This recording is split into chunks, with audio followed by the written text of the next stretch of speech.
So the next session is bell tree creativity, hymn embellishments made easy. Uh, this one has become a little bit of a passionate thing for me. I've been spending a lot of time playing around with hymn embellishments. Um, the reason why is number one, before pre-COVID, uh, I used bell tree or hem embellishments as a way to engage some of my ringers. If For those of you who don't know, I have a crazy situation where I can have anywhere from 4 to 16 ringers for a weekend of ringing. So sometimes it works really great, but sometimes I have more ringers than I can engage on a piece of music that we have. So one of the things I do is put them on a hymn embellishment, or that might also be a way that I introduce a new skill to a ringer, like when they start to four in hand. I introduce that um, by having them ring four in hand for a hymn embellishment, which is a whole nother class. Uh, I don't have a lot of music theory skills. I have just enough to make me dangerous. So don't panic. I mean, I would have panicked 10 years ago if somebody's like, "Yeah, we're going to do music theory." No, it's not that hard. We're going to keep it simple. And if I say something that you don't understand and I don't explain it, please raise your hand or throw a chat out at me or unmute yourself and say stop, because I'm trying to make it super simple so everybody can make this approachable. The reason that I've applied it to Beltree is because my theory is that you spend a lot of time learning a Beltree piece, memorizing it, getting everything ready, getting your accompanist with you or whatever the case is, and you get to a worship service and you ring your piece and you're done. And it just seems unfortunate to go to all that work and ring an anthem spot or whatever and be done. So I have started adding Beltree embellishments to hymns during the mm, during the organ part. And now that depending on your church, you may or may not be allowed to sing during those. So having a little bit of texture to it by having some hymn embellishments can just add something when people aren't able to sing. And it works great too if they are able to sing, to be able to have some bell bell texture on your hymns. So that's what I wanted to do, is to share with you some hymn embellishment concepts. And if we were face to face, we would have time for everybody to play around and figure out how to do some of these. But I'm just going to give you the tools so that then you can apply it when you have a chance with your bell trees.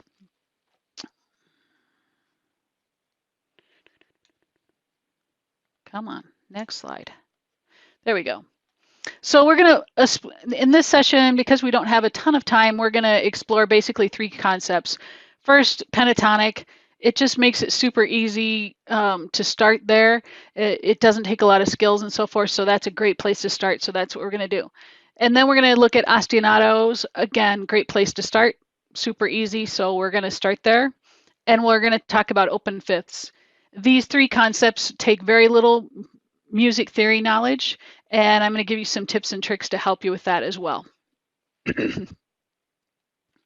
So a pentatonic scale is the first section, and there are some links in the resources as well for you to take a look at some things that we're going to be covering in here.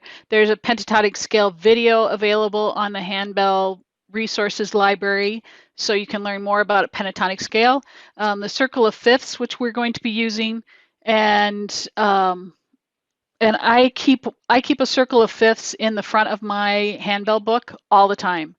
It's my go-to for so many things. So I encourage each of you, and there are tons of resources out there online to learn about the circle of fifths. If you just go to YouTube and search for circle of fifths, there are a lot of different options and basic music theory about circle of fifths. And you can get sucked in, as I have, because it's a powerful tool for those of us who didn't go for the 4-year college degree in music theory. And then there's also a list of pentatonic melodies, which are available out on the repository, and again, makes it super easy to get started. So what is a pentatonic scale? For those of you who have keyboard skills or have music theory skills, basically a pentatonic scale is a 5-note scale that does not include excuse me, does not include the 4th and 7th. So if you know how to figure out a scale, you'd leave out the 4th and 7th notes of a standard scale and you'd have a pentatonic scale. For those of us who are less experienced, we're going to find another way to do it. So why a pentatonic scale? It's a high success rate with very little technical knowledge. As I said, we don't need to have a lot of music theory. It encourages creativity and it reinforces bell tree skills. So depending on what you're playing, you can decide to just set up your single string or multiple your single bell tree or multiple bell trees on a stand. It's a great way to reinforce the memory knowledge, the muscle memory of where those bells are located, that you're looking for this particular bell and it's here. So helping to learn your bell tree is an easy thing to do in a pentatonic scale. It can just help you along the way. So I already covered the what. I should have brought this up before, but it's again a 5-note scale. If your music theory knowledge allows you to know that, it's without the 4th and 7th notes in a standard scale. So, and I mentioned the resources, the pentatonic scale video, the Circle of Fifths PDF, and the list of pentatonic melodies, and those should all be links, active links in your PDF, so you can link right to those. And there's also a print version of I think I put a PDF out there for the Circle of Fifths, so you can print that anytime you want. So the first thing to do is to choose a hymn. It's super easy to do. There is the list of pentatonic hymns to get you started, and that just makes it an easy way to get going. If it's not a pentatonic hymn, you can look for something else. I tend to start people with the key of C, where there's no flats and sharps, because then they can just work in string 1 and 2 of their bell trees, so they don't have to be looking for the sharps and flats quite yet. So open your hymnal, find something that has no sharps and flats. Great place to start. Oftentimes, if it has only one sharp or one flat, those might work really well also, but anything beyond that is not a good place to start. So that gives you a little bit of a guideline.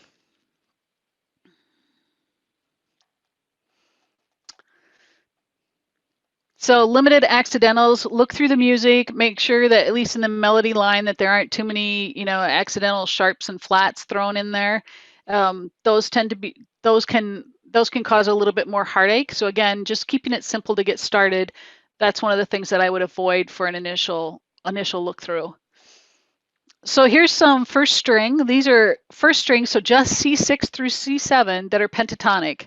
And you can see the list there. It's the standard name as well as the tune name, so you know it's the right one.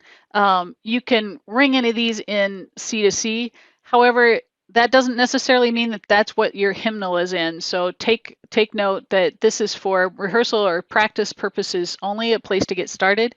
When you actually go to your hymnal, you're going to want to make sure you're in the same key as the hymnal is. So this is just a reference point to get started. So we pick a hymn. I'm going to pick Amazing Grace because we all kind of know it, New Britain, and I've got it in the key of C. Again, not necessarily what we would sing it in, but just to keep things simple, working on one string to get us started with basic concepts, and then we can move from there and apply it to other things. So here is our Circle of Fifths. This is a standard tool. You can find images of this out on the internet. You can find, as I said, YouTube videos about how to use it. It can be super easy, and you can learn the basics fairly quickly, which we're going to do in this class, and then you can expand upon that. Don't get too crazy about looking at it. It looks a lot more complicated than it is. It's actually pretty cool how it works. So in this case, I'm going to work in the key of C, which is no flats and no sharps. So I'm going to look for that in the center ring and find it at the top there. So the key of C, no flats, no sharps. I don't even have to know it's the key of C. I just know that my music says I have no flats and no sharps. So there it is at the top at the 12 o'clock position. And so I'm looking in that middle ring. I would find whichever key signature I need, how many sharps and flats I have. Then I'm going to go to the outside ring in this case because I want to look at the major chord. So the outside of this the outside ring is major chord, the inside ring is minor chord. We don't need to worry about the minor chord right now. We're just going to talk about the major chord. So we're looking at that pi wedge. We go out and we go, oh, no sharps, no flats. That's the key of C major. So easy, right? For somebody who has no music theory, this is pretty straightforward, I think. So I now know that I have C, and that's going to be what we call the tonic. It's the first note in my pentatonic scale. So it's going to be my lowest note in my pentatonic scale. So I'm going to say this, and for this case, I'm going to just say this is my C6. So I'm going to pull out my C6 and set it aside. After I do that, I'm going to go clockwise around the pentatonic scale from C 5 spaces. So a total of 5 spaces. So C is my first one, then G, D, A, and E. Those are from my 5 notes in my pentatonic scale. Now they're not in order right now, so if I started with C6, I would pull the G6, D6, A6, and E6, and then I would put them in the order from, lowest to highest. So in this case, it would be C, D, E, G, A. And then I could put the C7 on top because C and C to finish out my octave. Everybody with me so far? Anybody in a panic yet? So again, the basic theory is whatever you find your key signature first, you go to the outside ring, that's your first note, your tonic, and then you go clockwise around the circle and find the next 4. So you have a total of 5 notes, and that's going to be your pentatonic scale. You just have to put them in order. Cool. I don't hear any panics or see any flashing hands or whatever, so I'm going to assume we can go on. So now I know what my 5 notes are. What do I do next? Well, there's a lot of things you can do. Using those 5 notes, you can random ring pretty much anything for any piece of music that's in C. You can random ring it, and it's going to sound pretty good. You may want to make some adjustments after you hear it, but you can probably random ring something pretty easily. You can improv ring, so you can make something up as you go. As long as you stick to those 5 notes, it's probably going to sound pretty good. We are going to move on from here to talk about an ostinato pattern, which is just a repeated pattern. So we can do an ostinato on those 5 notes and sound pretty good. We could also do a duet with one ringer playing the melody on C6 to C7 and somebody else doing an embellishment on C5 to B6. So we could do something like that too. So we could start creating our own duet little music with 2.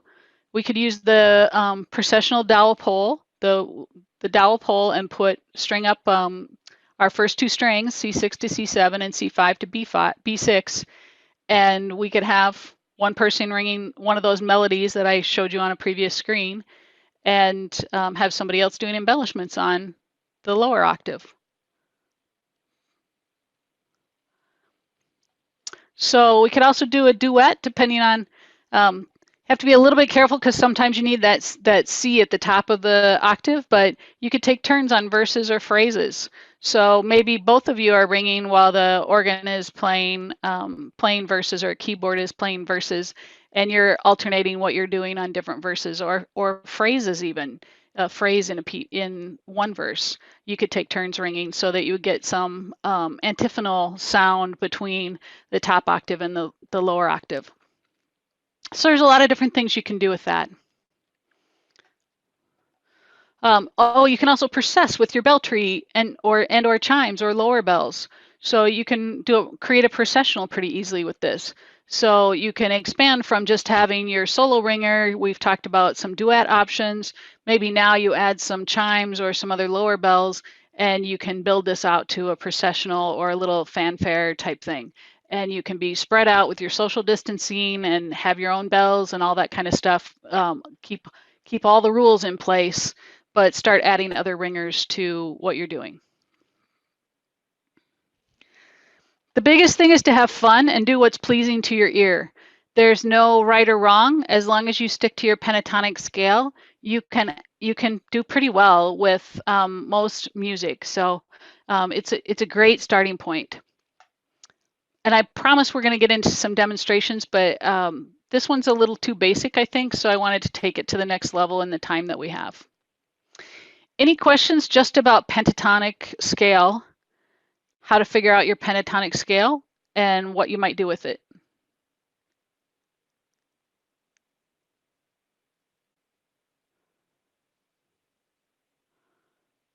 I'm seeing no chat and I'm seeing no hands raised. So, okay. And I'm not hearing anybody taking themselves off of mute. Do I need to check you're all still there? Oh, good. Okay. All right. So we're going to move on to something a little bit more interesting. The pentatonic just gives us that solid base of, without too much technical music theory, there's not much that can go wrong with the pentatonic. So that's why it's such a great place to start. So I just wanted to introduce that concept and the circle of fifths with that. So the second concept is the ostinato.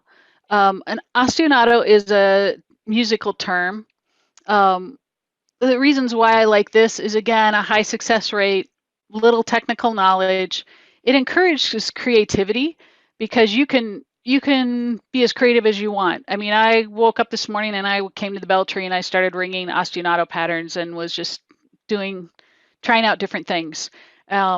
So it encourages creativity, and again, it reinforces your bell tree skills. So if you're trying to learn your keyboard setup, you hang up all your bells and you start playing ostinato patterns, it's going to reinforce where those bells are located and what hand you're ringing with, etc. And practicing your mallet skills, all those kinds of things. So what is an ostinato pattern? It is a repeated phrase or a repeated rhythm. So two options, a repeated phrase or a repeated rhythm. And we'll be looking at both of those. So some resources related to this is the Hobson series. If you have not seen the Hal Hobson series of Handbells and Worship 1 and 2, take a look at those. They're spiral bound books with about 50 different hymn tunes in each one of them. So about 100 hymn tunes. Most of them are fairly common. They tend to be in the key that we ring in, or that we sing in, what's in the hymnals. And he has a lot of ostinato patterns in there. So you can learn more about it there, and you can use some of his to get you started to get some ideas. So the first one that I'm going to take a look at is the melodic phrase. So I'm looking for something I'm looking at the music, the melody line typically. Sometimes I'll look at the alto or tenor or bass line, but most of the time I'm going to look at the melody line. And I'm going to look for 2 to 4 measures. So a phrase, if you think of a musical phrase, it's usually where the choir would breathe, where the keyboard would allow you to breathe, or it's a repeated pattern, something like that. And most hymns, if you look through your hymnal, a lot of hymns are 4-measure phrases. So not all of them, but as a general rule, there's a lot of them are 4-measure phrases. So I look for something that's a 2 to 4 measure phrase. and it's going to be someplace where the text is naturally going to break. So for example, let me just go through a couple more things here, and then we'll go from there. So I talked about melody, and the other thing you can do is look at another melody that is similar, that's in the same key signature, same time signature, can give you an idea too. Like you can combine two. You can take a phrase from something else. Like you could take a phrase from Amazing Grace and put it on top of another hymn, so that you're just having Amazing Grace float on there. I do that a lot with contemporary music. Apply a traditional hymn tune to contemporary music because it ties it together for our blended services. And it helps those of us who have been in the hymnal for a long time to feel a little more comfortable with a contemporary piece if we hear something familiar that ties to it. So I'm going to stop sharing so you can see the video. And I'm going to go to speaker view. Okay. So, for example, a melodic phrase. So I mentioned Amazing Grace. So just as an example of a melodic phrase, and there are a ton of them out there, so don't feel like this is the only thing. This is just an easy place to start. It happens to be something that most people are familiar with, so that's part of the reason I use it. I figure most of you guys can probably hum Amazing Grace. So you're probably familiar with it. And so that's one reason, and it happens to be on the pentatonic scale that I can ring in just string 1. So I could just use it from there. So I might look at that, and I have a copy of Amazing Grace here, and you can just go out and I don't know if I put it in the resources on this one, but there's a site called hymnary.org. A great place to go and look up hymns so you can see what they look like, and you can actually look at them in your hymnal, so you don't have to have a copy of your hymnal at home. You can look it up there and find out what key your particular hymnal has it in, if that's helpful. You can also go online and get lead sheets, which we'll talk about a little bit later. So I would look at Amazing Grace, and we all know it. Bum, bum, da, da, da, da, da, da, dum. And I may just pull the first couple of measures of that. Bum, bum, ba-dum, bum. And an ostinato is to repeat. So I have a melodic phrase. It's not quite it's 2 measures in length. And I'm going to just repeat that as a soft, I'm actually going to change mallets so I'm a little softer.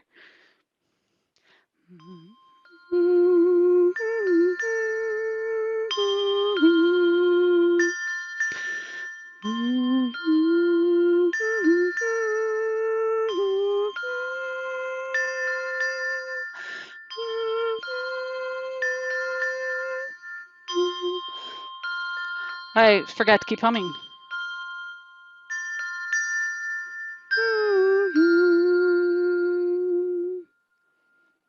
So it can be that simple.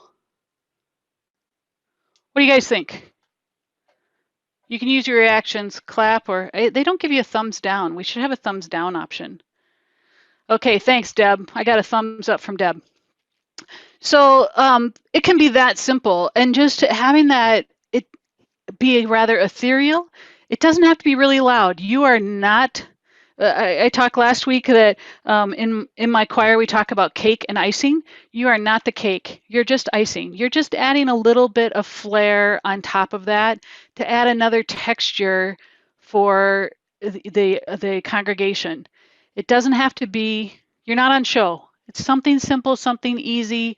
It's just a little icing on the cake. And it just gives you another way for you to be in the worship service. Okay, so that's melodic phrase. So do you guys all think that this is something you could do? Find some phrase that you could just repeat? Yep. So, and ideally, like I said, we start with the pentatonic songs. That helps to get that. But as you move forward, when you look at your key signature, and again, even if you're doing an ostinato and it's a melodic phrase, look at your key signature, figure out what your pentatonic scale is, and look for a phrase that has just those notes. So not the two notes that you're not supposed to be playing in your pentatonic scale. If you have um, if you have something that has your 5 notes, that's going to be the fastest way to get successful, is to stick to those 5 notes. That's why I introduced pentatonic first, because that's going to help you be successful with your ostinato pattern. Okay. I'll go back to screen share. Whoops, screen 2.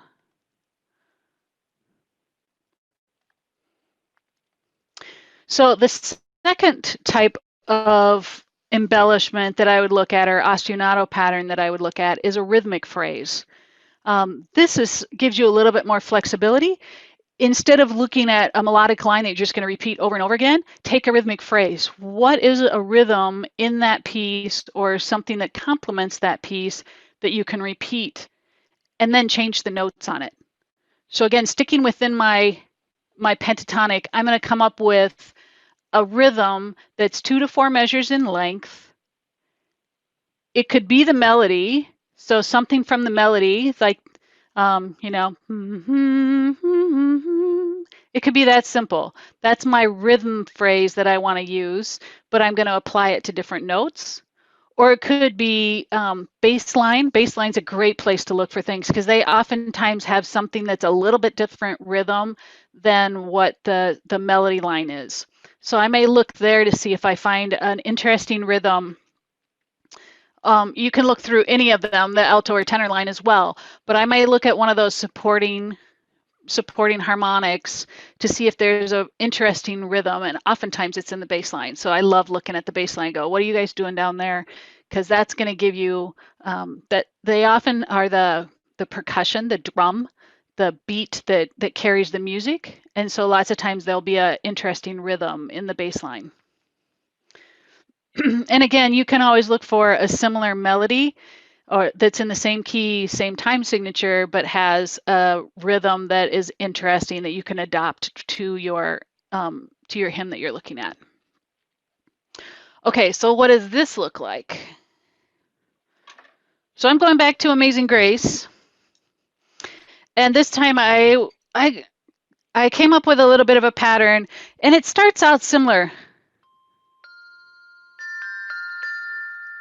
So that's my pattern. Bum, bum, ba-da-da-dum. I'm going to repeat that pattern, but I'm going to use different notes for it. So it's not quite the same all the time. It's going to give us a little bit more of a change, another texture to what we're doing. So here's my versions. You guys can hum along if you want to.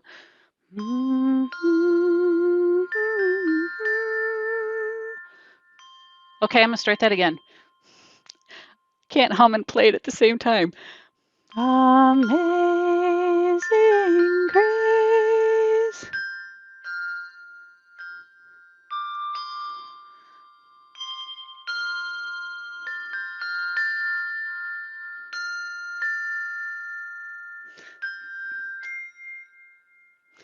Okay, I don't know about you guys, but I'm not doing this well. I need somebody here to hum. Hey, James, could you come hum Amazing Grace for me? I'm getting lost. I had this all figured out this morning, but I got lost.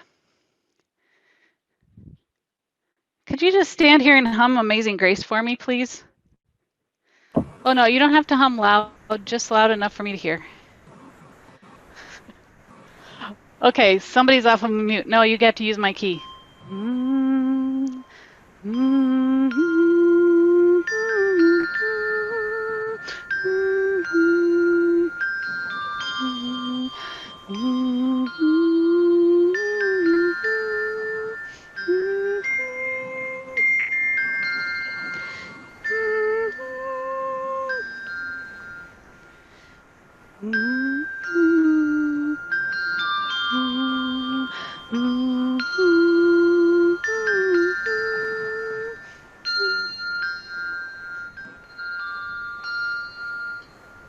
Okay, thanks, darling. Okay, sorry guys. Hopefully that made a little bit more sense. So the idea, and I didn't execute it as well as I had hoped, but the idea was to take the same rhythm and change the notes, but keep the rhythm the same. So it's considered an ostinato because it has the same rhythm repeated, but in this case, changing the notes. So it just gives a different flair. Now we've come up with two different things, a melodic rhythm, a melodic ostinato, and a rhythmic ostinato. So we can use those two things on two different verses on Amazing Grace, and we've already got two verses that we can do. And I wouldn't ring on every single verse anyway, so we're good to go. Okay.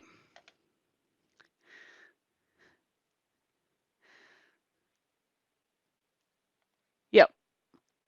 So we'll cover that in a second. I'm sorry, I should have paid attention to who somebody's chatting, but we'll cover that as well. Um, so questions about an ostinato, other than the fact that I really don't pronounce it correctly.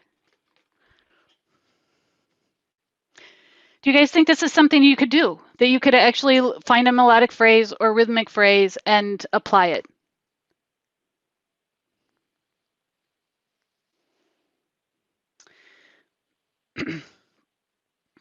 So there are a few examples out on the Belltree repository of using these ostinatos. As I said, Hal Hobson's series are really great place to get started to get some inspiration and move forward with that. But those are two really super easy things. And I was basically playing the pentatonic scale. I left out, in this case, I was leaving out the E and the B because those are not part of the pentatonic scale in C.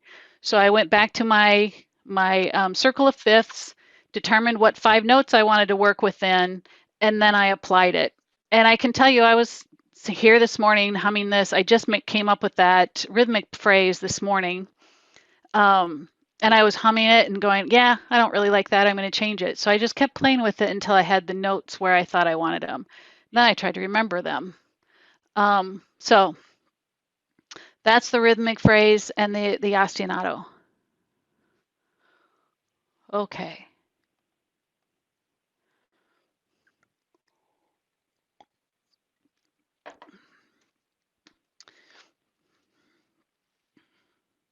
So the third one is open fifths.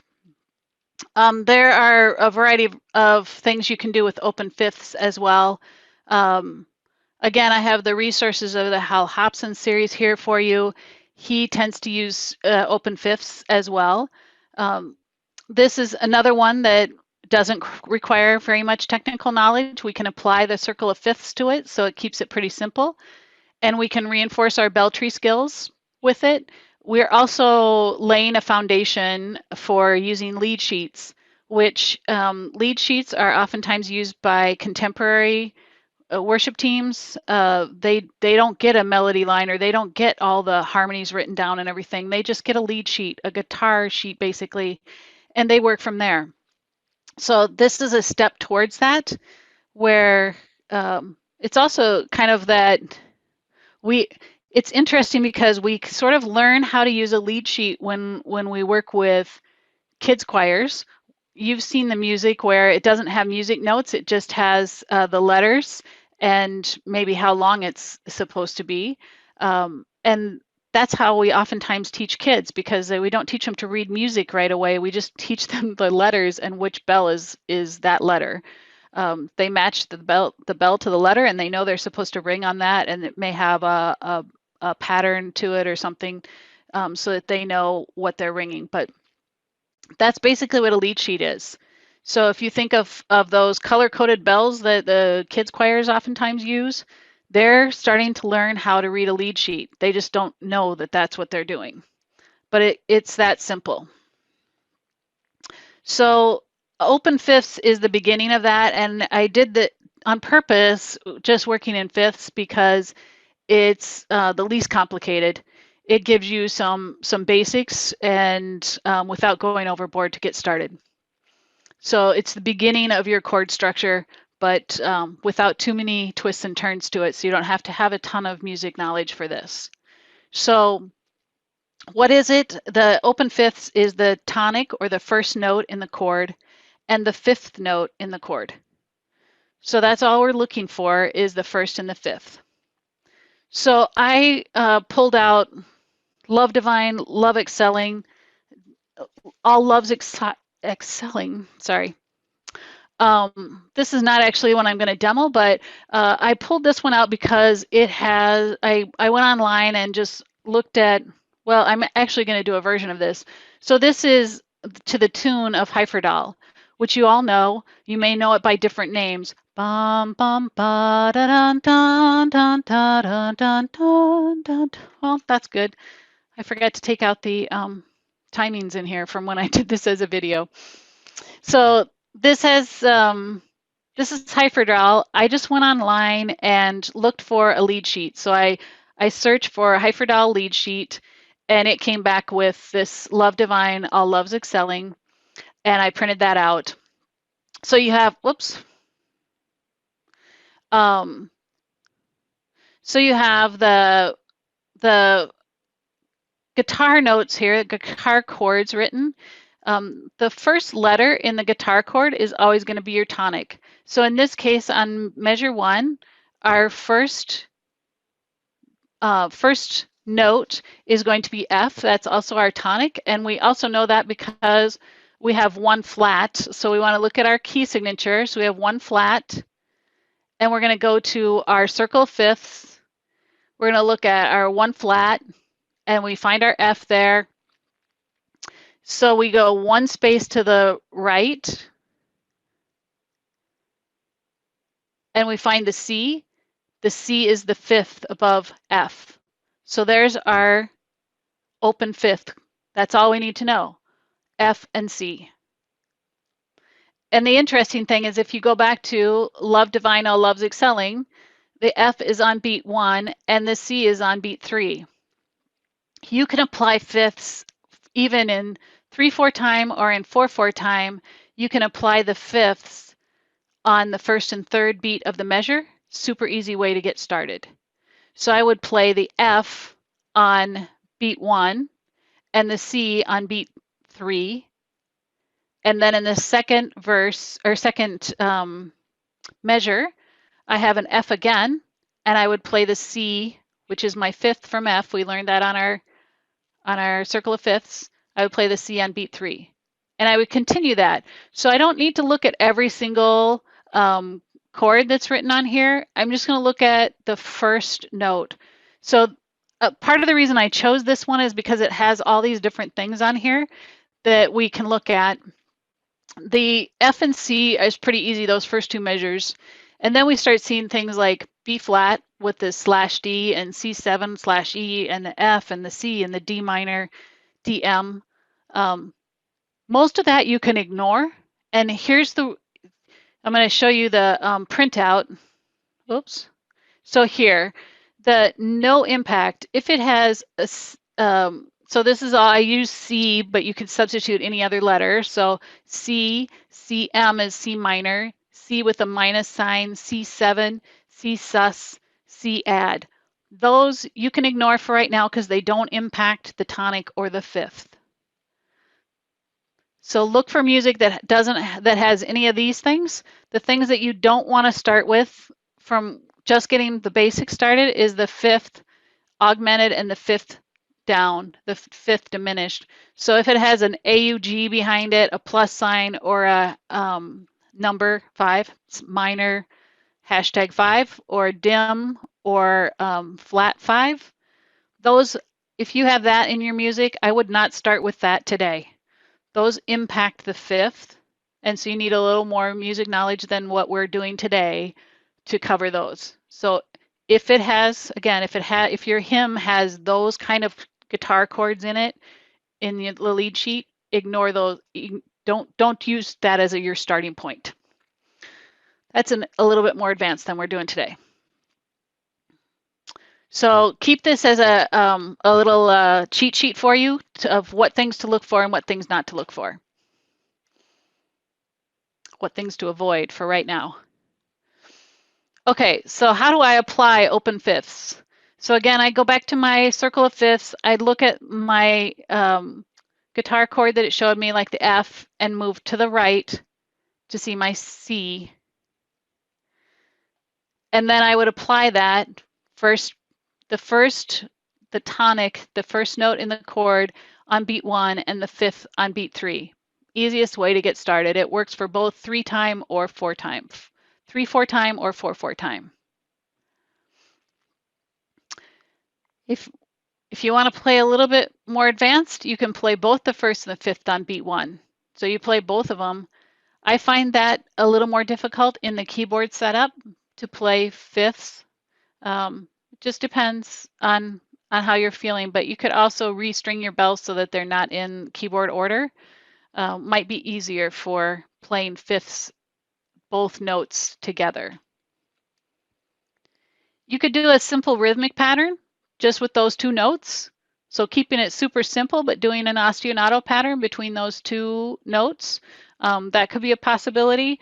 Or you could, bum, bum, bum, bum, bum, bum, bum, bum, just something super simple. And again, you can do a duet to graduate to playing the melody on your C6 through C7 with the fifths on C5 through B6. So there are some things you can do to start adding that. So let's take a look at what I came up with this morning.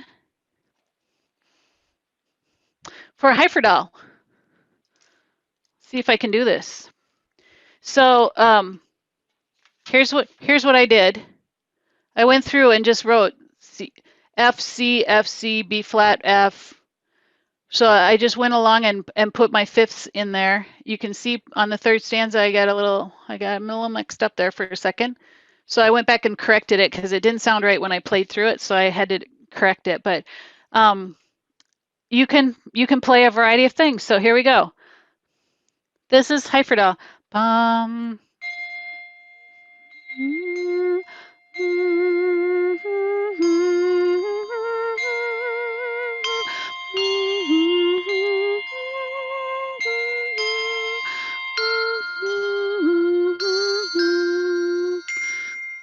Okay, I'm not going to play the whole thing, but you get the idea. I'm just playing on first and third what I wrote in here of my fifths.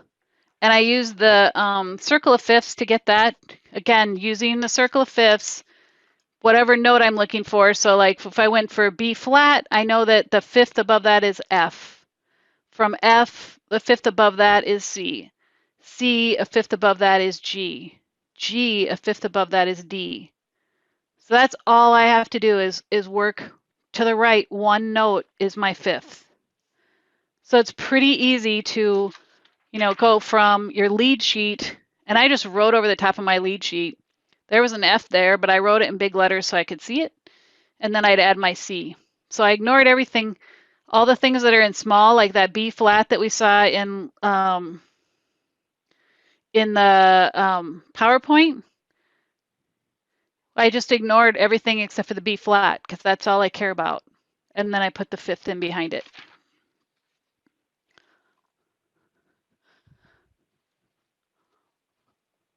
Questions?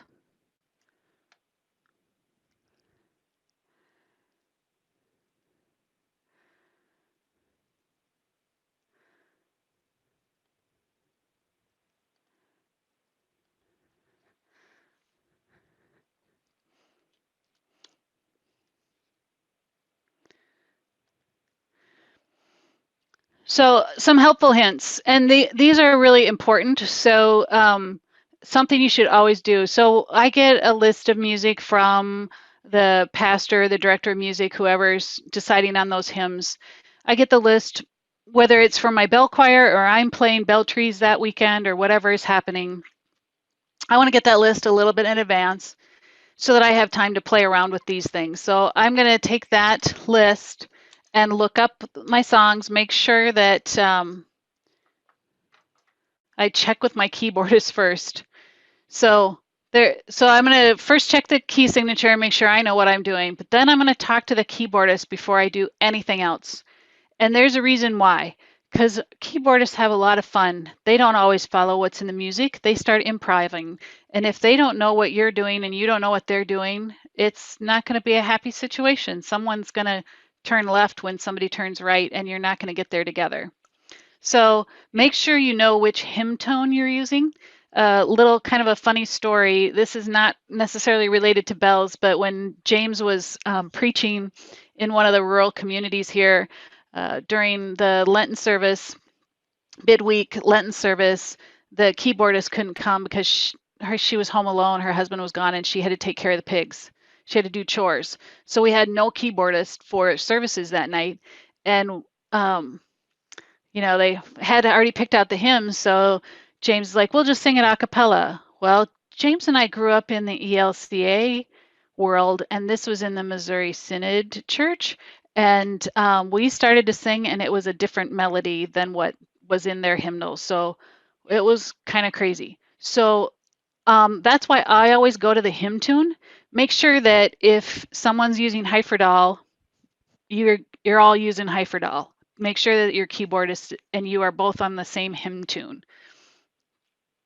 And even one piece of music may have multiple different hymn tunes that it uses. Key signature. This is critical. Make sure you're both using the same key signature. And again, the keyboardist may not be using the one in the hymnal. So double check with them. Hey, I'm planning to do some hymn embellishments. Are you using the same key signature that's in the hymnal, or are you using a different one? Let me know. And if you want to change it up on a different verse, that's great too. Which brings us to verses. Confer with them on which verses you're going to add bells to make sure that they're not embellishing. I use that in a little bit of humor.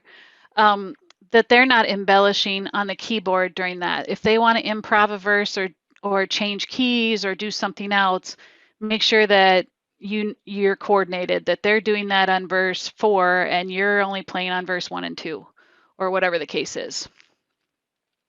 Along those same lines, ask them if they are planning to do what their intro is.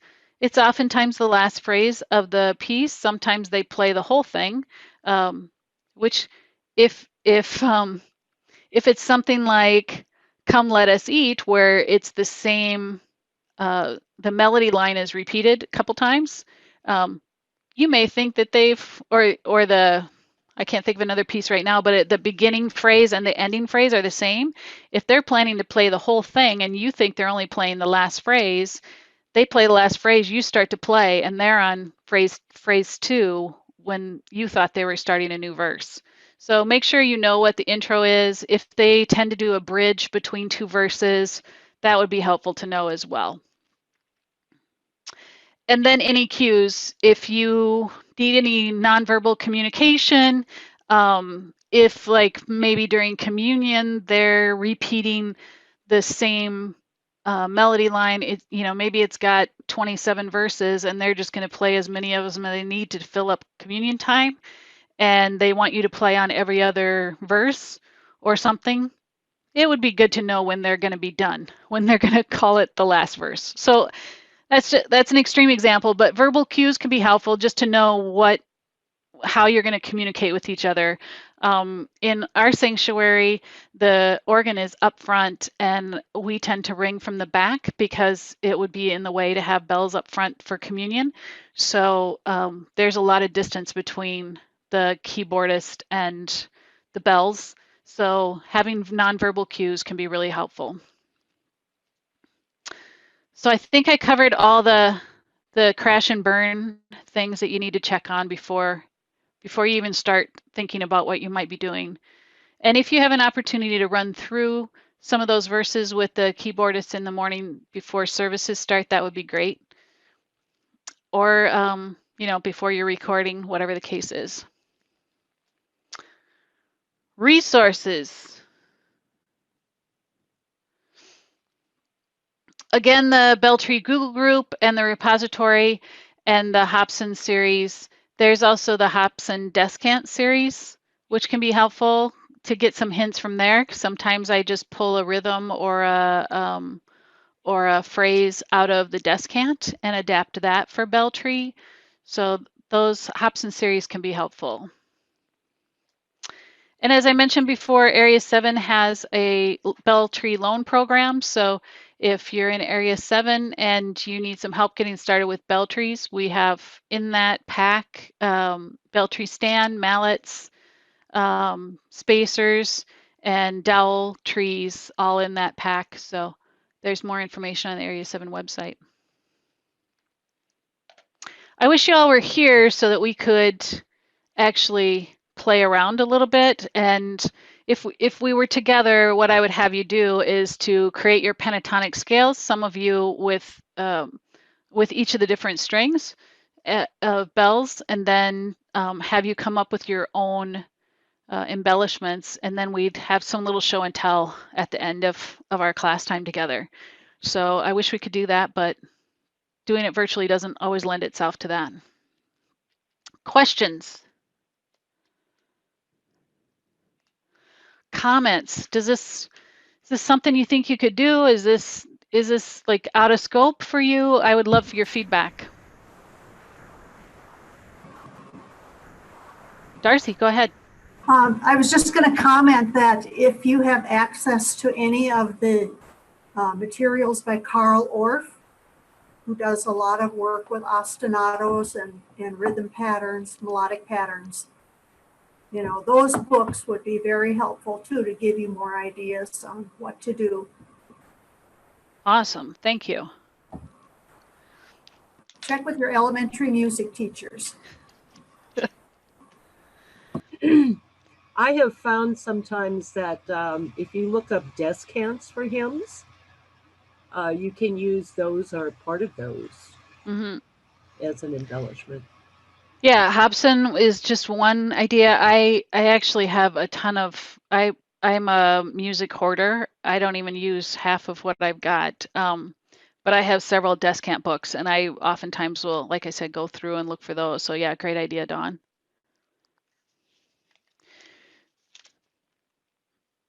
So I'm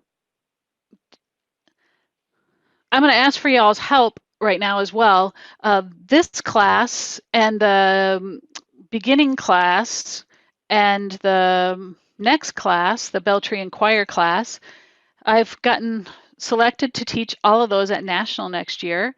And so any feedback that you have of things that could be improved and added to those classes, I would love to hear from you, because I need to build out those classes a bit more. I have more time, so, and hopefully we'll be able to do them face to face. Don't know what that situation is going to be yet, but there's 75-minute classes, so that I'm hoping that it will allow more time for playing around and experimenting with some of this stuff, so we can have some fun with it, not just share the information, but actually engage in doing something with it, apply it. But your feedback would be greatly appreciated. So thanks for the idea about Carl Orff's books, Darcy. That's a good one. Any other questions or comments related to hymn embellishments? My keyboardist loves it when I show up and I'm like, okay, I got 5 hymn embellishments. What verses do you want me to do them on? And you know, the thing is that usually the people are singing loud enough or whatever. Well, maybe not today during COVID time, but generally people are singing enough that they're not really paying attention to the bells all that much. So they're not like, oh, she just repeated that same thing 6 times. You know, they just hear bell note. They just hear that texture. It's just, as I said before, just icing. They're not paying that much attention. If it doesn't go exactly as planned, as you saw me today, we had a couple of false starts on Amazing Grace. You know, charge on. Let you figure out what you need to do and make it happen. And if you decide that it's not going well, nothing says you have to finish the verse. Just stop where you are. Say, well, I'll wait for the next verse to come around and see if I can do something else. We put too much pressure on ourselves to be perfect every time. I can tell you that most keyboardists are not perfect the very first time, and most pastors don't present exactly the way they did the sermon in their rehearsal. It doesn't come out exactly as they heard it in their head when they were preparing it. So don't panic about that. Just relax and enjoy what you're doing. It's not about you. It's giving glory to God. So whatever happens, as one of my bell ringers said, oftentimes what we do and what the congregation hears is two different things. So just ask the Holy Spirit to, let them hear something that's pleasing to their ear and to God's ear. And that's all we can do as ringers and musicians. Barb, were you going to say something? Yeah, you were asking for feedback, and so often by the time I'm working up a piece and focusing on it, I really can't learn a whole descant. And I've looked at those descants all over the place, and I think I can't do it. I just can't do it. Well, now I can at least be involved. So thank you. Yep. You're welcome. Yeah, you don't have to do the whole descant. Just take a piece of it. And if you can learn a couple phrases, and this, Darcy, this can help in memorization too. If you do some of these and start, doing some of these repeated patterns and so forth, again, it helps you with your bell tree skills, but it also helps you kind of, I can remember two measures, or I can remember 4 measures and repeat those or whatever, or I can, come up with a pattern A and a pattern B and alternate between those. Whatever it takes, that's all helping you exercise those memory skills as well, memorization skills. So that can help as well.